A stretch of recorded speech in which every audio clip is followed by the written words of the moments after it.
In this presentation, we'll take a look at the Summary Balance Sheet Report within QuickBooks Online. Here we are in the free test drive file for Craig's Design and Landscaping Services. We're then going to go down to the reports now, once again, down to the reports for the reports. And we have been considering the standard balance sheet. Now we're going to compare and contrast the standard balance sheet to the summary balance sheet. The summary balance sheet we want to put some emphasis on because it's another balance sheet that you may use quite often. You're probably going to be using the standard. I would use the standard balance sheet all the time. And then the summary balance sheet is really useful when you want to present the data to somebody else in a more condensed fashion, which is often the first way you want to present the data. If you're going and you're presenting data to somebody else, if you're giving them the data and you're presenting it or giving it to them in some way, you want to start with the most simple type of data you can. You don't want to First thing you don't want to do is you don't want to give somebody basically an overwhelming set of data and their eyes roll over and they're not going to listen to anything you say after that point in time because their brain just shut off, right? So what you kind of want to do most of the time, the standard practice would be that you're going to be giving them the summary balance sheet. And anytime you first start to interact with somebody, even if you think they're, people that deal with financial statements a lot, unless they ask specifically, the best practice is, hey, let's get to the bottom line. Let's simplify this thing down, even if you think it doesn't give you enough information, because you want to get the conversation going first. So you give them the information that's going to be the summary balance sheet, and then when the questions are asked, or when you bring up topics, hopefully you can bring them into topics that are relevant and possibly need more information than the summary data. Then you go on to the extended data, and hopefully they're intrigued at that point in time where more numbers don't completely shut the mind off, right? So that would be the typical, any kind of strategy normally when you're trying to present the numbers, something like that. You give the minimum data to try to get the point across, and then hopefully you engage people, and then you're ready for the more detailed data. So let's open up the balance sheet first, because that's the one you're going to use most often. So I'm going to open up the balance sheet, and then I'm going to put it in a new tab. I'm going to right click on the tab up top. I'm going to duplicate that tab once again. So we're going to have the reports on the right, and then anything else that we need to do in the left hand tab.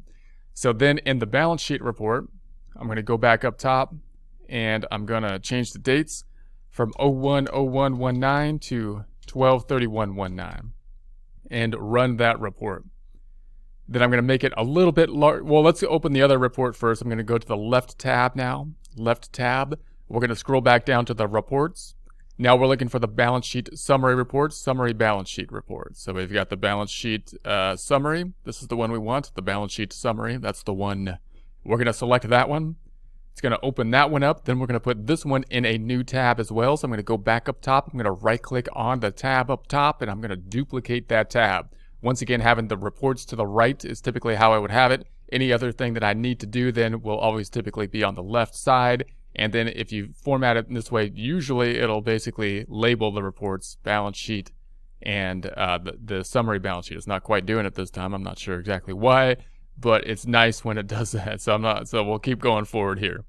Now I'm going to go back to the balance sheet on the right. So I'm on the balance sheet tab all the way to the right. And then I'm going to close the hamburger over here. So I'm going to close the window to the left. And then I'm going to make this a little bit larger by holding down Control and scrolling up. So I'm at 125 now. Now on the standard balance sheet, remember this is the one you're going to use all the time when you're working. And the reason I would use it all the time, either this or a trial balance, is because it has basically all the accounts in it. All the active accounts are in it. And usually when you're working, what you want to do is go back to these accounts and drill into them by using the quick zoom feature and by clicking on the account and then finding the detail within it. So most people will then have the balance sheet and the profit and loss report open as they work, because as they do the data input, you want to get in the practice of always jumping over to those basic financial statement reports to see if you can kind of understand how the report is being generated, and if there's any problem, then it'll be there, right? So you can go into these reports, and the balance sheet report has all of the accounts related to the balance sheet. In other words, you can group them in this way, right? The balance sheet accounts are grouped. Then you can extend them. But basically, all the balance sheet accounts are present. Any active account is here. The summary report, however, if I go to the summary report, then the information is grouped together in a nice, tight way. It has less accounts that are going to be in there. It's summarized. And you might say, well, why wouldn't I use that? I would want to use the summarized report all the time. You may want to when you're analyzing the report, the summary balance sheet report. You go in here and say, what's my bottom line numbers? My assets are right there, so I can see it basically on one screen. My assets and my liabilities, my equity. However, it's not as useful for if I want to go back from my data input, say I put in an invoice and try to see what the effect is, say on accounts receivable and all the other accounts, because they're grouped together in this way. Note that cash here, or the bank accounts, it's just one number. And if I go back over here, then I had two bank accounts in that section. So that's basically what the difference is going to be. When you go back over here in the summary balance sheet, they've grouped the information together. Again, really useful when you give to somebody else, or if you just want to get the bottom line and just read the financial statements. Not as useful when you're doing the data input and would like to go back and forth from the actual accounts that you will be working with, because those accounts will be grouped together. Now, how are they going to group these accounts together? Typically by account type. So we saw over here, if I go back to the balance sheet over here, the assets are major categories: assets, liabilities, and equity. If we open up the assets, then we have the current asset accounts, so current asset accounts and fixed asset accounts. Within the current asset accounts, we have the bank accounts, and the bank accounts then are an account type. The account types, as we recall, if we go back to the first tab, going down to the accounting and our chart of accounts, the chart of accounts represents the account types. I'm going to go ahead and I want to see the chart of accounts, please.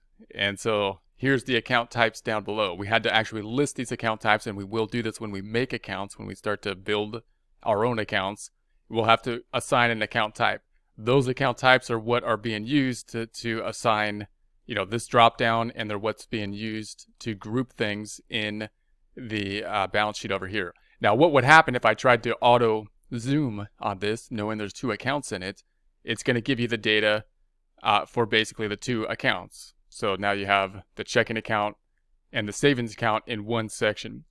Now I'm going to go back to the report. I'm going to try that again. I'm going to change the dates up top because there's no data in there. I'm going to make this as of 2019 because that's when the practice file has the data. So let's make this 01/01/19 to 12/31/19. And then let's go ahead and run that report. All right, let's try that again. Let's go into the balance sheet accounts or the bank accounts in the summary. And now you can see there's a lot of detail in here for the year, and they put the two basically trial or general ledger accounts, which they call transaction reports, in one screen.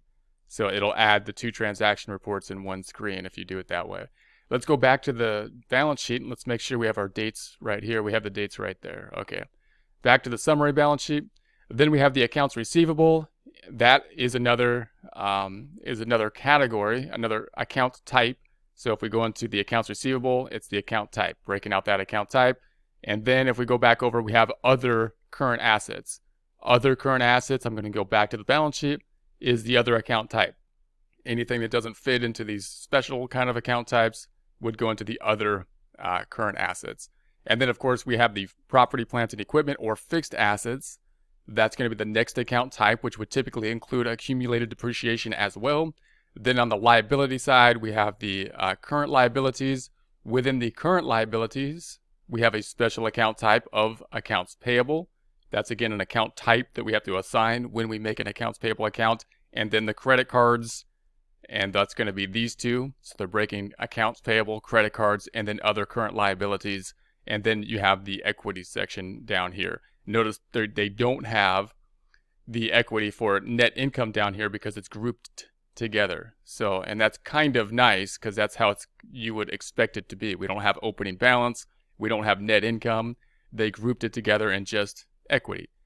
And that's kind of what you would expect to see in a normal type of balance sheet. So let's go ahead and do some formatting here, and then we'll print this one out. So I'm going to go back to the right. I'm going to customize this report. Let's close up the hamburger. I'm going to close the hamburger, and because I'm hungry, I want to eat it. Okay, anyway, we're going to go into the customize, and we're then going to say that we want, let's get rid of the cents. I'm going to make the dollar signs negative. Let's do that, and I'm going to run that report. And then if we scroll down, okay, there we have that. I like to make the dollar signs or the negative numbers, let's make them red as well, because I think we've been doing that. Let's make them red. All right, so that's in conformity. Let's get rid of the footer too. I'm going to get rid of the footer. That's what we've been doing. Trying to keep in the conformity here if I can. So we remove the footer. Footer has been removed. Okay, so now let's go ahead and print this. We're going to do the same thing. I'm going to print it as a PDF. We want to practice our two options of printing reports. You can email it. You can print it as a PDF. You can save it as a PDF. I'm going to practice using the cute PDF printer. So I'm going to print it, and then I'm going to export it to an Excel file and add it to our prior Excel file we had in the prior presentation. So I'm going to print it here. It's going to be going to our cute PDF printer, and therefore will be saved as a PDF rather than having a paper printer. Then I need to know where I want to put it. And then I'm going to put it into the summary balance sheet. So that's where we want it. I'm just going to call this summary balance sheet. And it's going to be for 12.31. Notice I'm putting a dot instead of a dash, because if I put dashes in Windows, it doesn't let me. So we'll put a dot there. So we're going to say save. And close this back out. Now I'm going to export it. So I'm going to export it to Excel. So I'm going to go to the drop down here. We're going to export it to Excel. So here it is in Excel. I'm going to check that it fits on one page this time. This is what you should probably do most of the time. I'm going to go to the second tab, check that it fits on a page with the page layout tab. It does. I'm going to go back to the prior tab, and now I can see where the page break will be at. Now what I want to do is now I'm going to open up the prior balance sheet report we made last time, and I'd like to get all these on one report. So here's the prior report we made last time, and I'm going to try to get this on one Excel tab. So I'm going to add another Excel tab down below, and I'm going to then go to the prior report, and I'm just going to copy the whole thing. I'm going to put my cursor right on this like triangle up top, and that'll copy the whole thing. Or you can say Control A. I'm sorry, if you say Control A, it copies the whole thing. And then I'm going to copy it, right click and copy. Then I'm going to go back over to my new tab. Going to be up top on the first cell. You got to be in A1 to do this. And right click and paste that entire thing. So there we have that. And then I'm going to rename the tab. I'm going to double click on it and rename it to Summary Balance Sheet. I'm going to shorten it a bit. Now I'm going to print this to a PDF file using the Qt PDF printer so that we have the two files here. So I'm going to go to the File tab up top. I'm going to go to Print. And so we're on Print, not Save, so we're on the Print. And then we need to change it to the entire worksheet. So I'm going to change this. This is the key here. We're going to change this to print the entire workbook. The worksheets are the tabs. The workbook is the whole thing. And now we have the 3 pages. So that's what we want. Now I'm going to go ahead and print it. So I'm going to print this thing.